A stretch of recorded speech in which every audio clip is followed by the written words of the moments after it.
ఈరోజు వెళ్లకూరు మండలానికి సంబంధించినటువంటి మా వైఎస్ఆర్ కాంగ్రెస్ పార్టీ నాయకులైనటువంటి మధునాయుడు శేఖర్ రెడ్డి మీద నిన్న దాడి జరగడం, వాళ్ళని హుటాహుటిన నెల్లూరు సింహపురి ఆసుపత్రికి తరలించి వైద్య సేవలు అందించడం జరిగింది.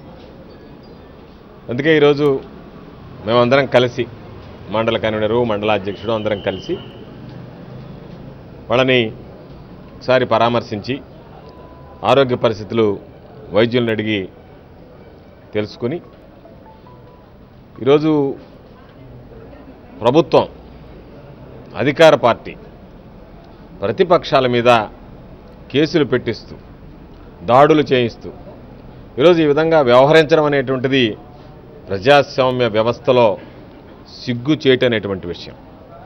ఈరోజు అధికారం వస్తుంది, అధికారం పోతుంది. అధికారం అనేటువంటిది ఏ ఒక్కరికి శాశ్వతం కాదు. కానీ మీరు అధికారంలో ఉన్నప్పుడు ప్రతిపక్షాలను అణగదొక్కాలనో, ప్రతిపక్షాలకు సంబంధించి ధీటుగా మిమ్మల్ని ఎదుర్కొనేటువంటి వ్యక్తులు, నాయకులు ఎవరైతే ఉంటారో వాళ్ళ మీద దాడులు చేయించడమో, ఆ దాడులను ప్రోత్సహించడమో ఇది సరైనటువంటి పద్ధతి కాదు అని చెప్పి తెలియజేస్తున్నాను. అధికారాలు మారిపోతాయి. మీరు రేపు ప్రతిపక్షంలోకి వస్తారు, మేము అధికార పక్షంలోకి రావచ్చు.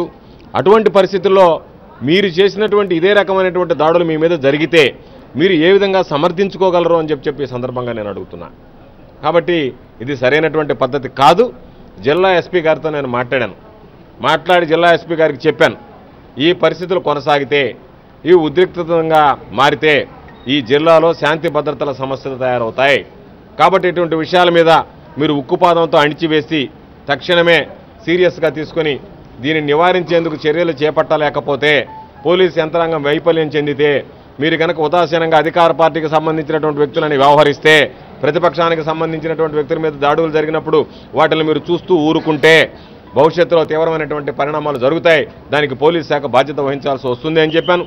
ఎస్పీ గారు నాకు చెప్పినటువంటి మాట, తప్పనిసరిగా దీనికి సంబంధించి ఏదైతే ఉందో వాళ్ళ మీద, దోషుల మీద కఠినమైనటువంటి చర్యలు తీసుకుంటామని చెప్పి ఆయన హామీ ఇవ్వడం జరిగింది. మేము ఆలోచన చేస్తాం. తప్పనిసరిగా పోలీసు వ్యవస్థ కనుక ఆ విధంగా కనుక ఆలోచన చేసి ఎవరైతే పొరపాటు చేశారో, ఎవరైతే దాడులకు పాల్పడ్డారో వాళ్ళ మీద చర్యలు తీసుకోకపోతే తప్పనిసరిగా దాని మీద పోరాటం చేయడానికి సిద్ధపడతాం. అంతే తప్ప మేము మరొకసారి చెప్పేది, వైఎస్ఆర్ కాంగ్రెస్ పార్టీకి సంబంధించి ఈరోజు నాయకుల మీద జరిగేటువంటి దాడులను తీవ్రంగా ఖండిస్తున్నాం. భవిష్యత్తులో వైఎస్ఆర్ కాంగ్రెస్ పార్టీకి సంబంధించి ఏ వ్యక్తి మీదైనా సరే ఇటువంటి దాడులు కనుక అధికార పార్టీ పూనుకోవాలన్న ఆలోచన, సాహసం చేస్తే దానికి తగిన మూల్యం చెల్లించుకోవాల్సినటువంటి పరిస్థితి వస్తుంది. కాబట్టి నేను హెచ్చరిస్తున్న అధికార పార్టీని, మీరు జాగ్రత్తగా ఉండకపోతే ఈరోజు మీకు అధికారం ఉంది, ప్రజాబలం వైఎస్ఆర్ కాంగ్రెస్ పార్టీకి ఉంది. ప్రజల్లో ఒక రోజు ఇది చీలకరిగిన రోజు, ప్రజల్లో ఒక అవగాహన వచ్చిన రోజు, ప్రజల్లో ఒక ఆలోచన కలిగిన రోజు, అధికార పార్టీ చేసేటువంటి ఈ కుట్రలను తిప్పికొట్టాలి, అధికార పార్టీ చేసేటువంటి ఈ దాడులను తిప్పికొట్టాలనేటువంటి ఆలోచన చేస్తే అధికార పార్టీకి సంబంధించినటువంటి ఏ వ్యక్తి కూడా వీధిలో తిరగలేనటువంటి పరిస్థితి వస్తుంది, ఇంట్లో ఉండలేనటువంటి దుస్థితి వస్తుంది. కాబట్టి దాన్ని గమనించి ఒళ్ళు దగ్గర పెట్టుకొని మసులుకోవాల్సినటువంటి అవసరం ఉందని చెప్పి తెలియజేస్తున్నా. ఏదేమైనా సరే దీన్ని సీరియస్గా తీసుకుని జిల్లాలో ఉండేటువంటి వైఎస్ఆర్ కాంగ్రెస్ పార్టీ తప్పనిసరిగా ఎవరైతే ఈరోజు పాపం అనవసరంగా ఏ తప్పు లేకుండా ఈరోజు వాళ్ళు గాయాలు పాలయ్యారో, ఈరోజు వాళ్ళ ప్రాణ అంతక పరిస్థితుల్లోకి వెళ్ళారో వాళ్ళ పట్ల తప్పనిసరిగా రాబోయేటువంటి రోజుల్లో ప్రభుత్వం ఎటువంటి చర్యలు తీసుకుంటుందో వేచి చూస్తాం. ఆ కుటుంబాలకి, ఆ వ్యక్తులకి తప్పనిసరిగా వైఎస్ఆర్ కాంగ్రెస్ పార్టీ అండగా ఉంటుంది అని చెప్పి సందర్భంగా తెలియజేస్తాం. సమస్య ఇసుక మాఫియా చెలరేగిపోతుంటే, ఆ ఇసుక మాఫియా చెలరేగిపోతున్నటువంటి విషయంలో ఇప్పటికే జిల్లా కలెక్టర్ గారికి, జిల్లా ఎస్పీ గారి దృష్టికి అయ్యా ఈ విధంగా ఇసుక మాఫియా ఆగడాలు పెచ్చిమీరిపోతున్నాయి, దాని మీద చర్యలు తీసుకోండి అని చెప్పి కోరితే మీరు వెళ్ళి జిల్లా అధికార యంత్రాంగానికి, జిల్లా కలెక్టర్ గారికి, జిల్లా ఎస్పీ గారికి మా మీద ఫిర్యాదులు చేస్తారా అని చెప్పిన ఆలోచనతో ఈరోజు దాడులకు పూనుకోవడం అనేటువంటిది దానివల్ల జరిగినటువంటి దాడి. కాబట్టి అంటే జిల్లా అధికారుల్ని న్యాయం చేయమని కోరడం కూడా ఈరోజు సహించము, మేము దాడులకు పూనుకుంటాం, మీరు ఈ విధంగా మాకు అడ్డొస్తే మిమ్మల్ని తొలగించుకోవడానికి సిద్ధపడతాం అనేటువంటి విధంగా ప్రవర్తించడం అనేటువంటిది సరైనటువంటి పద్ధతి కాదు.